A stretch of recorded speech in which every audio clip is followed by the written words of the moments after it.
श्री शिवाय नमस्तुभ्यम।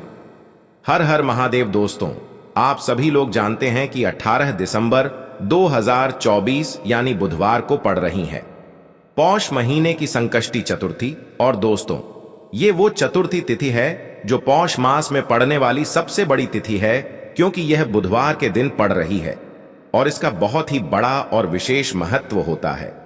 पूज्य गुरु जी ने कहा है कि अगर कभी भी मौका लग जाए और पौष महीने की संकष्टी चतुर्थी बुधवार को पड़ जाए तो आप लोगों को 11 चावल के दाने का उपाय तो अवश्य ही करना चाहिए। इन दोनों का संयोग बहुत ही कम आता है। इसी के साथ में गुरु जी ने अपनी शिव पुराण कथा में बताया है कि इस दिन आपको 11 चावल दाने का उपाय तो आपको अवश्य ही करना चाहिए, क्योंकि ऐसा दिन पूरे साल में सिर्फ एक ही बार आता है। और दोस्तों, आप सभी लोग जानते हो कि बुधवार चतुर्थी का अगर सबसे बड़ा कोई उपाय है तो वो 11 चावल के दाने वाला उपाय है। तो दोस्तों, बुधवार के दिन आप लोगों को इस 11 चावल के दाने वाले उपाय को जरूर करना है। बहुत सारे लोग होंगे जिन लोगों ने इस उपाय को ना किया हो, मतलब पूरा साल निकल गया, उन्होंने किसी भी दिन इस 11 चावल के दाने वाले उपाय को ना किया हो। पर दोस्तों, आपके पास एक आखिरी मौका बचा हुआ है जो कि 18 दिसंबर के दिन है। तो इस दिन आप लोगों को इस वाले उपाय को जरूर कर लेना है।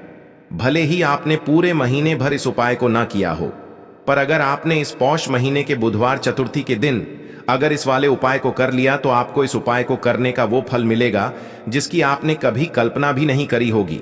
इसीलिए आप लोग इस वाले उपाय को एक बार जरूर कर लेना है, ताकि आप लोगों के हाथ से यह मौका ना जा सके और आपको इस उपाय को करने का फल मिल सके। दोस्तों, यह उपाय पंडित जी ने अपनी अभी की ही श्री शिव महापुराण की कथा में बताया है। जिस उपाय को आज हम आपको बहुत अच्छे से समझाने वाले हैं, इस वीडियो को देखने के बाद इस उपाय को समझने के लिए आपको कोई और वीडियो को देखने की जरूरत नहीं पड़ेगी। तो चलिए दोस्तों, उपाय को शुरू करते हैं। देखिए, यह इस पौष महीने के बुधवार चतुर्थी के दिन यह इतना खास होता है, इतना महत्वपूर्ण होता है। देखा गया है कभी कभी बड़े बड़े पूजा पाठ अनुष्ठान से जो मनोकामना पूर्ण नहीं होते, वो पौष महीने की चतुर्थी के दिन एक छोटे से उपाय करने से ही आपकी मनोकामना पूर्ण हो जाती है। और बहुत सारे लोगों ने इस उपाय को किया भी है और उनको इस उपाय को करने का फल भी जरूर मिला है।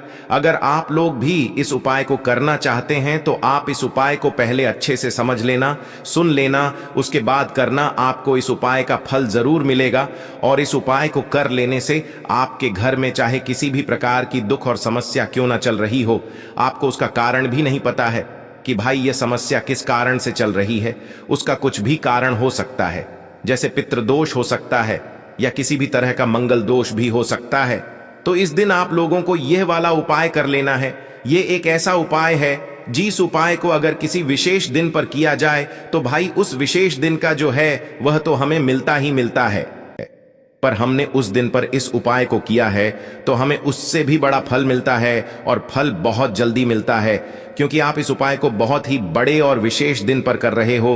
तो चलिए अब उपाय के बारे में बात करते हैं, लेकिन उससे पहले आप लोगों को यह जानना आवश्यक है कि आखिर यह उपाय किस समय करना है, किसको करना है और कैसे करना है। तो चलिए हम आगे आपको वीडियो में एक एक करके बता देते हैं।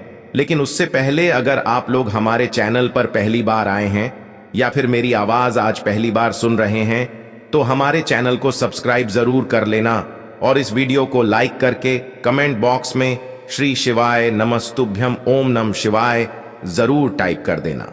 तो दोस्तों, इस 11 चावल के दाने वाले उपाय को हमें इस बुधवार चतुर्थी के दिन कैसे करना है, किसको करना है, किस समय करना है और कहां पर करना है, ये सारे सवालों के जवाब आपको इस वीडियो में मिल जाएंगे।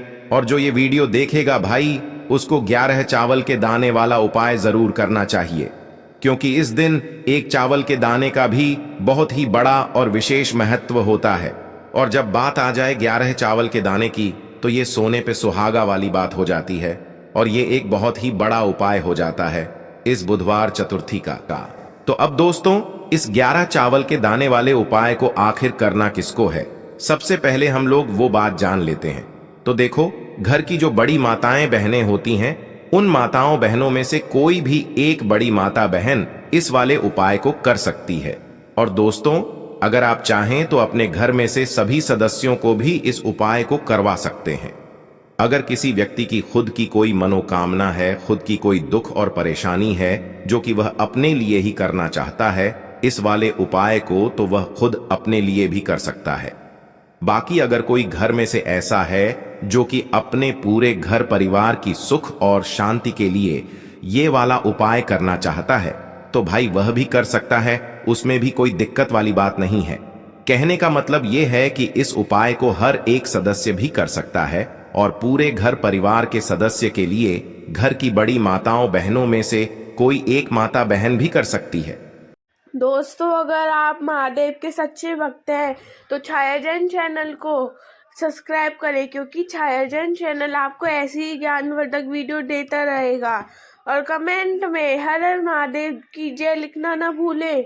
श्री शिवाय नमस्तुभ्यम। हर हर महादेव। माताएं बहनें अगर घर में उपस्थित न हो या वो यह वाला उपाय न कर पा रही हो, तो फिर घर का कोई बड़ा सदस्य भी इस 11 चावल के दाने वाले उपाय को कर सकता है, चाहे फिर वह पुरुष ही क्यों ना हो, उसमें कोई भी दिक्कत वाली बात नहीं है। अब दोस्तों, इस 11 चावल के दाने वाले उपाय को हमें करना कहां पर है? हमें इसे शिव जी के मंदिर में जाकर करना है। बहुत सारे लोग प्रश्न करते हैं, हर एक उपाय को करते समय क्या हम इस उपाय को घर पर कर सकते हैं? तो इस वाले उपाय को आप घर पर नहीं कर सकते हो। इस वाले उपाय को करने के लिए आपको शिव जी के मंदिर ही जाना पड़ेगा। उसके बाद में दोस्तों जो अगला प्रश्न निकल कर आता है वो यह आता है इस उपाय को लेकर कि आखिर इस उपाय को हमें किस समय करना है, सुबह के समय करना है कि शाम के समय करना है। तो देखो, इस वाले उपाय को आप लोग सुबह के समय भी कर सकते हो और शाम के समय प्रदोष काल में भी कर सकते हो। अब अगर आप पूछो कि भाई सबसे उत्तम समय कौन सा रहेगा इस 11 चावल के दाने वाले उपाय को करने का, तो हम आपसे बस यही कहेंगे कि इस उपाय को आप सुबह के समय करेंगे तो ज्यादा बेहतर होगा। बाकी अगर प्रदोष काल शाम के समय भी करेंगे तो भी अच्छा होगा, उसमें कोई भी दिक्कत वाली बात नहीं है।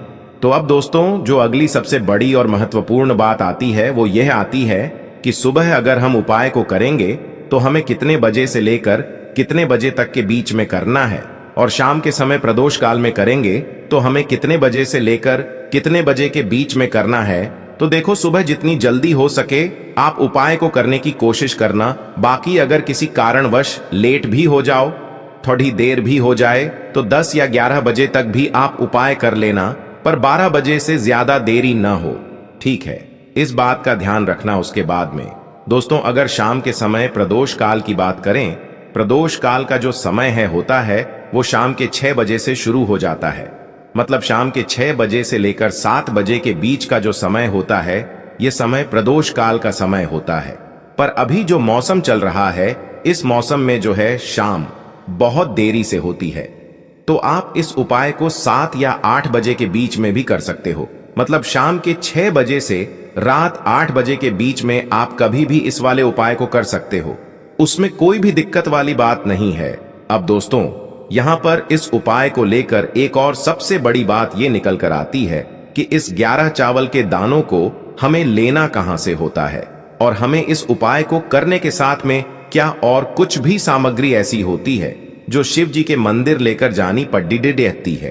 तो देखो यहां पर हम आपको बता दें, सबसे पहले आप लोग ये जान लो कि यह जो 11 चावल के दाने वाला उपाय है, सिर्फ और सिर्फ आप उपाय की सामग्री लेकर कभी भी शिव जी के मंदिर मत जाना, क्योंकि हमें भगवान के सामने यह नहीं दर्शाना है कि अगर हम भगवान शिव जी के मंदिर आए हैं तो अपने फायदे के लिए आए हैं। तो इसलिए जो भी पूजन सामग्री है उपाय सामग्री है, 11 चावल के दाने, इसके साथ में आपको पूजन सामग्री भी जरूर लेकर जाना है।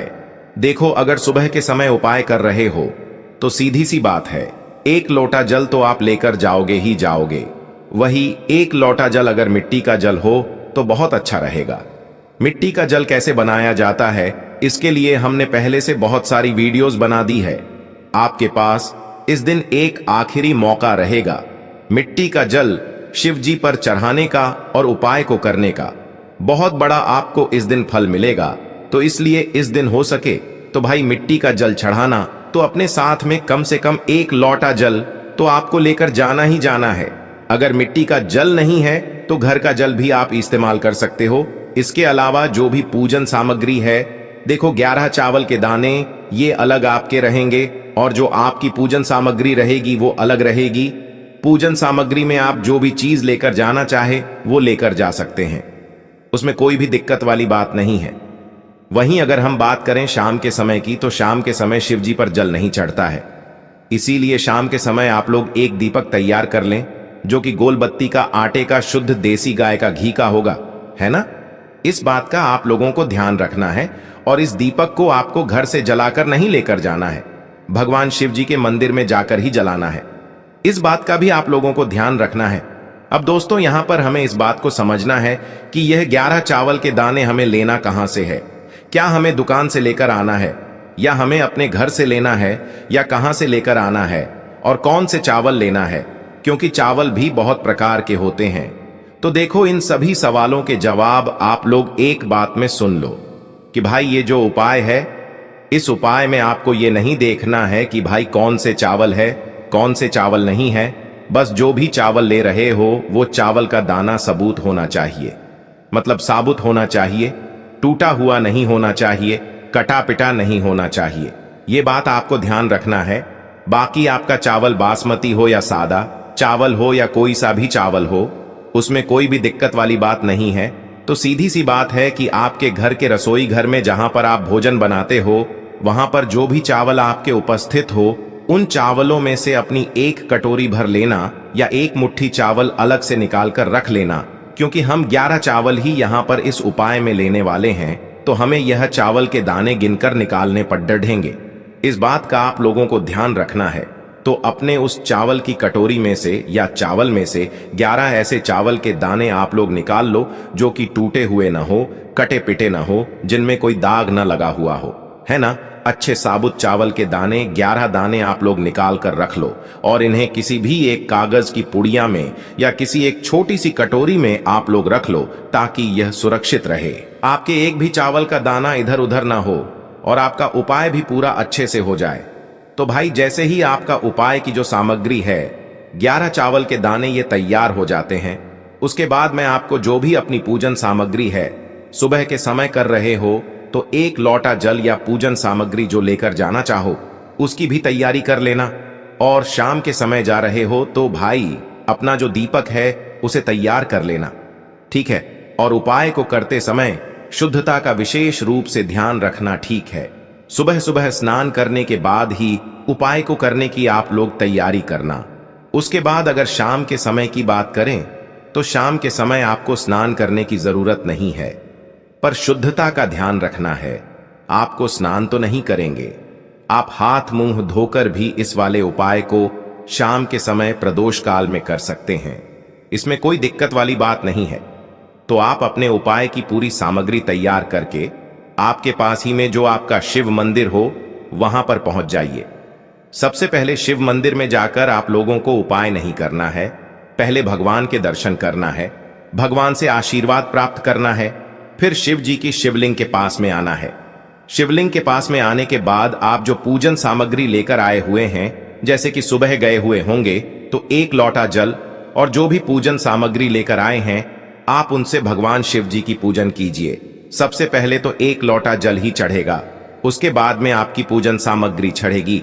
उसके बाद में अगर दोस्तों शाम के समय अगर आप इस उपाय को कर रहे हो तो अपने साथ में कम से कम एक जो दीपक है गोल बाती का जो आप अपने साथ में लेकर गए हो, उस दीपक को मंदिर में जाकर अपनी माचिस से जलाना है और उस दीपक को शिवलिंग के पास में रखना है, ठीक है। इस दीपक को रखने के बाद ही आप लोगों को अपना ये वाला उपाय शुरू करना है। और दीपक को ज्यादा पास में मत रखना, वैसे भी गर्मी पड़ रही है, भगवान शिव जी को आंच नहीं लगनी चाहिए, है ना। तो भाई जैसे ही आपकी पूजा अर्चना हो जाती है आप भगवान शिव जी को प्रसन्न कर लेते हैं। उसके बाद में शिवलिंग के पास ही में आप कहीं पर बैठ जाइए, सामने या आसपास जिस जगह पर आपको बैठना हो वहां पर बैठ जाइए और अपने वह 11 चावल के दाने अपने सामने निकाल कर रख लीजिए, क्योंकि अब यहाँ पर उपाय को यहाँ पर करने की आपको तैयारी करना है। और इस तरीके से जब आप उपाय करेंगे, पूजन सामग्री करने के बाद, पूजन अर्चना करने के बाद, तो आपको उपाय का फल बहुत जल्दी और बहुत बढ़ा होकर मिलेगा। तो अपने 11 चावल के दाने अपने सामने निकाल कर रख लेना। और यह जो उपाय है यह आपकी सीधे हाथ की हथेली से होगा, इसलिए इस बात का भी विशेष रूप से ध्यान रखना है। तो सीधे हाथ की हथेली का प्रयोग करके ही आप लोग अपना इस वाले उपाय को करना। पर अपने सामने जो भी आपकी कागज की पुड्डियां है उसको खोल कर रख लो, या कटोरी है तो भाई उसे अपने सामने रख लो और अपने वह 11 चावल के दाने निकाल लो। ठीक है। उसके बाद में दोस्तों अब आपको क्या करना है कि शिवलिंग आपके सामने होगी, तो आपने वह 11 चावल के दाने एक एक करके आपको शिव जी के शिवलिंग के ऊपर चढ़ाना है। कहां पर चढ़ाना है? शिवलिंग के ऊपर चढ़ाना है, और कहीं पर भी नहीं चढ़ाना है। आपको अपने हथेली से तो शिवलिंग के ऊपर चढ़ना है, भले ही फिर वो अपने आप जलाधारी पर गिर जाए या मतलब वहीं पर गिर जाए, उसमें कोई दिक्कत वाली बात नहीं है, पर आप चढ़ाओ शिवलिंग के ऊपर ही। तो आपको क्या करना है, अपना पहला चावल का दाना उठाना है, श्री शिवाय नमस्तुभ्यम बोलना है और शिवलिंग पर चढ़ा देना है। इसी तरीके से दूसरा चावल का दाना उठा है, शिवलिंग पर चढ़ाना है और मंत्र बोल देना है, और फिर तीसरा चावल का दाना उठाना है, श्री शिवाय नमस्तुभ्यम बोलना है और चढ़ा देना है। इसी प्रकार से आपको पूरे 11 चावल के दाने एक एक करके शिव जी के शिवलिंग के ऊपर चढ़ाना है और भगवान से प्रार्थना करते जाना है। मतलब प्रार्थना तो आपको आखिरी में करना है, पर हर एक चावल के दाने को चढ़ाते समय श्री शिवाय नमस्तुभ्यम जरूर बोलना है। उसके बाद ही में यह चावल का दाना शिवलिंग के ऊपर आपको चढ़ाना है। जैसे ही आपके 11 चावल के दाने शिवलिंग के ऊपर चारहच जाते हैं, तो भाई उसके बाद में आपको क्या करना है, भगवान से अपनी मनोकामना बोलना है। मनोकामना भी कब बोलना है? जब आपका 11 चावल का दाना आपके सीधे हाथ की हथेली में हो और आप उसे चढ़ाने के लिए जा रहे हो। श्री शिवाय नमस्तुभ्यम बोलकर उस आखिरी चावल के दाने को शिवलिंग के ऊपर चढ़ा देना और भगवान से फिर अपनी वह मनोकामना बोल देना, जिस मनोकामना के लिए आप लोग अपना यह वाला उपाय कर रहे हो, जिस भी दुख और परेशानी के लिए आप लोग अपना यह वाला उपाय कर रहे हो। उसके बाद में जैसे ही आप अपनी मनोकामना बोल देते हो, आपका यह वाला उपाय पूरा हो जाता है। पर दोस्तों, उपाय को करने के बाद आप लोगों को 2 मिनट भगवान शिव जी के मंत्र का जाप जरूर करना है, और मंत्र का जाप करने के बाद भगवान से एक और बार प्रार्थना करना है अपनी मनोकामना के लिए, या अपनी जो भी दुख और परेशानी है उसके लिए। इसके बाद में आप लोग भगवान को देखकर, भगवान से प्रार्थना करके, उनसे आशीर्वाद लेकर वहां से उठ सकते हैं और अपने घर पर जा